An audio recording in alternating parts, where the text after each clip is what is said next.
जय श्री राम। मंगल भवन अमंगल हारी, द्रवौ सुदशरथ अजर बिहारी। सहज मनोहर मूर्ति दो, कोटि काम उपमा लघु सो। शरद चंद निंदक मुख नीके, नीरज नयन भावते जी के। चितवनि चारु मार मनुहरनी, भावति हृदय जाति नहीं बरनी। कल कपोल श्रुति कुंडल लोला, चिबुक अधर सुंदर मृदु बोला। कुमुद बंधु कर निंदक हासा, प्रगुट बिकट मनोहर नासा। भोल विशाल तिलक झलकाई, कछ बिलो की अली अवली लजाई। पीत चौतनी सिर न सुहाई, कुसुम कली बिच बीच बनाई। रेखे रुधिर कंबुकल ग्रीवा, जन त्रिभुवन सुषमा की सीवा। कुंजर मणिकंठा कलित उड़न तुलसी का माल। वृषभ कंद के हरी ठवनी, बल निधि बाहु विशाल। दोनों मूर्तियां स्वभाव से ही मन को हरने वाली हैं। करोड़ों कामदेवों की उपमा भी उनके लिए तुच्छ है। उनके सुंदर मुख शरद के चंद्रमा की भी निंदा करने वाले हैं, और कमल के समान नेत्र मन को बहुत ही भाते हैं।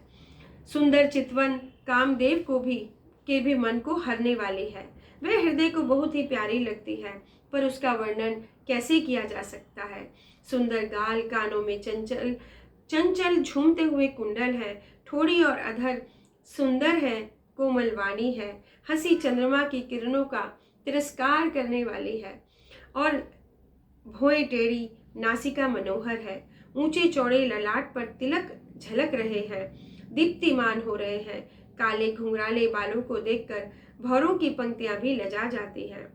पीली चौकोनी टोपियां सिरों पर सुशोभित है, जिनके बीच बीच में फूलों की कलियां बनाई हैं। शंख के समान सुंदर गले में मनोहर 3 रेखाएं हैं, जो मानो तीनों लोगों की सुंदरता की सीमा को बता रही है। हृदय पर गजमुक्ताओं के सुंदर कंठ और तुलसी की मालाएं सुशोभित है। उनके कंधे बैलों के कंधों की तरह ऊंचे और पुष्ट हैं। एड़ खड़े होने की शान सिंह के समान है, और भुजाएं विशाल एवं बल की भंडार है। कटितु नीर पीत पट बांधे, कर सर धनुष बाम बर कांधे। पीत यज्ञ उपपीत सुहाए, नख सिक मंजू महा छवि छाए। देखी लोग सब भय सुखारे, एक टक लोचन चलत न तारे। हर्षे जन को देखी दो भाई, मुनि पद कमल गहे तब जाई। कर बिनती निज कथा सुनाई, रंग अवनी सब मुनि दिखाई। जह जह जाई कुंवर बर दो, तह तह चकित चितव सबु को। निज निज रुख रामई सबु देखा, को न जान कछु मर्मु विशेषा। भली रचना मुनि नपसन के कहेऊ, राजा मुदित महासुख लहेऊ। सब मंचन ते मंचु एक, सुंदर बिसद विशाल। मुनि समेत दो बंधु, तह बैठा रे मई पाल। सियावर राम जय जय राम, मेरे प्रभु राम जय जय राम। कमर में तरकस और पीतांबर बांधे हैं, हाथों में बाण, और बाएं सुंदर कंधों पर धनुष तथा पीले यज्ञोपवीत सुशोभित है। नख से लेकर शिखा तक सब अंग सुंदर हैं, उन पर महान शोभा छाई हुई है। उन्हें देखकर सब लोग सुखी हुए। नेत्र एक टक हैं, और तारे पुतलियां भी नहीं चलती है। जनक जी दोनों भाइयों को देखकर हर्षित हो रहे हैं। तब उन्होंने जाकर मुनि के चरण कमलों को पकड़ लिया, विनती करके अपनी कथा सुनाई, और मुनि को सारी रंगभूमि दिखलाई। मुनि के साथ दोनों श्रेष्ठ राजकुमार जहां जहां जाते, वहां वहां सब लोग आश्चर्यचकित हो देखने लगते। सबने राम जी को अपनी अपनी ओर मुख किए हुए देखा, परंतु इसका कुछ भी विशेष रहस्य कोई नहीं जान सका। मुनि ने राजा से कहा, रंगभूमि की रचना बड़ी सुंदर है, विश्वामित्र जैसे निस्पृह विरक्त और ज्ञानी मुनि से रचना की प्रशंसा सुनकर राजा प्रसन्न हुए और उन्हें बड़ा ही सुख मिला। सब मंचों से एक मंच अधिक सुंदर, उज्जवल और विशाल था। राजा ने मुनि सहित दोनों भाइयों को उस पर बिठाया। प्रभु देखी सब नपहि हारे, जनुरा केस हृदय भय तारे। असि प्रतीत सबके मन बाई, राम चाप तोरब सखनाई। बिनु भंजऊ तब धनुष विशाला, मेलई सिए राम उर्माला। अस विचारि गवनहु घर भाई, जसु प्रताप बलु तेजु गवाई। बिसे अपर पूप भूप सुनि बानी, जे अविवेक अंध अभिमानी। तोरहु धनुष ब्याहु अवगाहा, बिन तोरे को कुंवरी बिहावा। एक बार कालऊ किन हो, स्यहित समर जितव हम सो। यह सुनि अवर महीप मुस्काने, धर्मशील हरि भगत सयाने। सिय बिहाववी राम, गर्भ दूर करि नृपन के। जीति कुशक संग्राम, दशरथ के रन बांकुरे। प्रभु को देखकर सब राजा हृदय से ऐसे हार गए जैसे पूर्ण चंद्रमा के उदय होने पर तारे प्रकाशहीन हो जाते हैं। इधर उनके रूप को देखकर सबके मन में यह निश्चय हो गया कि शिवजी के विशाल धनुष को बिना तोड़े भी सीता जी श्री रामचंद्र जी के ही गले में जयमाला डालेंगी। हे भाई, ऐसा विचार कर यश प्रताप बल और तेज गंवाकर अपने अपने घर चलो। दूसरे राजा जो अविवेक से अंधे हो रहे थे और अभिमानी थे, यह बात सुनकर बहुत हंसे। उन्होंने कहा, धनुष तोड़ने पर भी विवाह होना कठिन है, फिर बिना तोड़े तो राजकुमारी को ब्याह ही कौन सकता है। काल ही क्यों ना हो, एक बार तो सीता जी के लिए उसे भी हम युद्ध में जीत लेंगे। यह घमंड की बात सुनकर दूसरे राजा जो धर्मात्मा हरिभक्त और सयाने थे मुस्कुराए। उन्होंने कहा, राजाओं के गर्व दूर करके जो धनुष किसी से नहीं टूट सकेगा उसे तोड़कर श्री रामचंद्र जी सीता जी को ब्याहेंगे। रही युद्ध की बात, सो महाराजा दशरथ जी के रण में बाकी पुत्रों को युद्ध में तो जीत ही कौन सकता है। व्यर्थ मरहु जनि गाल बजाए, मन मोदकनि भूख बुताई। सिख हमारी सुनि परम पुनीता, जगदम्बा जानहु जिय सीता। जगत पिता रघुपति बिचारी, भरि लोचन छबिलेहु निहारी।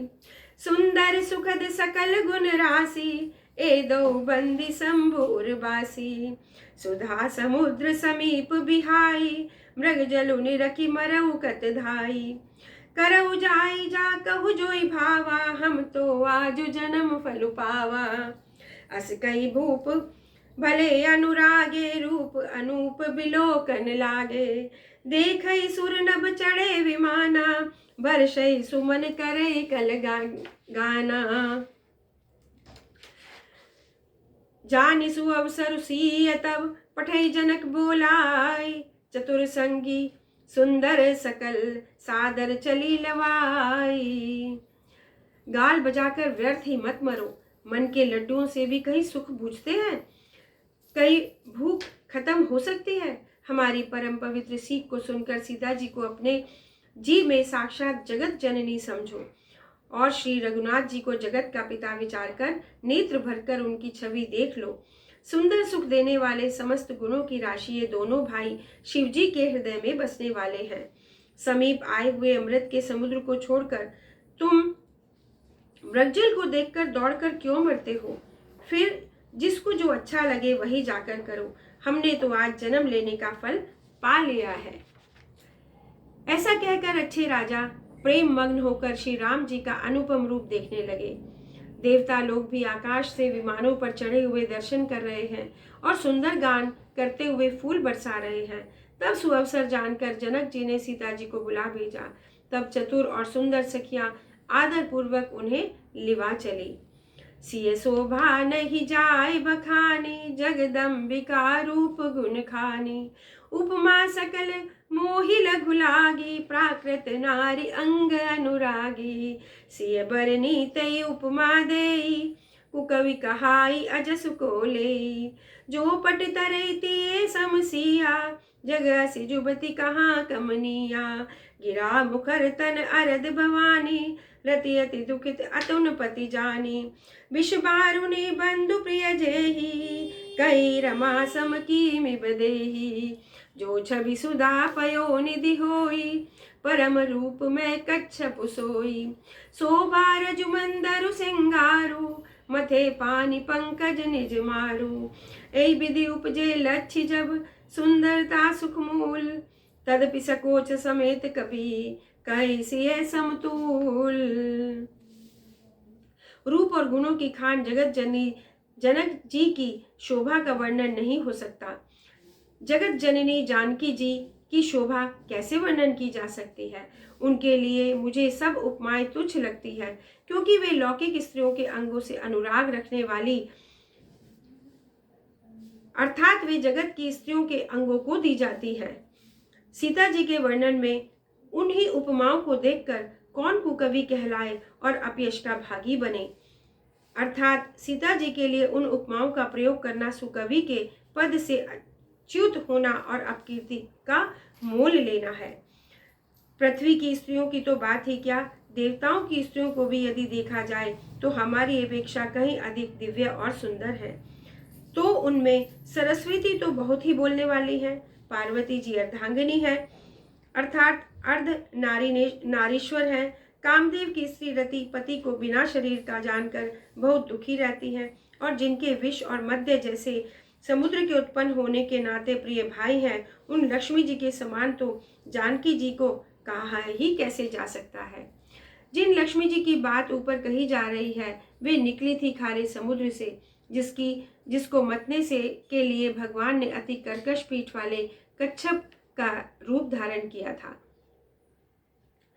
हाँ, इसके विपरीत यदि छवि रूपी अमृत का समुद्र हो, परम रूप में कच्छप हो, शोभा रूप रसी हो, श्रृंगार पर्वत हो, और स्वयं कामदेव अपने ही कर कमलों से मथे, इस प्रकार का संयोग होने से जब सुंदरता और सुख की मूल लक्ष्मी जी उत्पन्न हो, तो भी कभी लोग उसे बहुत संकोच के साथ सीता जी के साथ कहेंगे।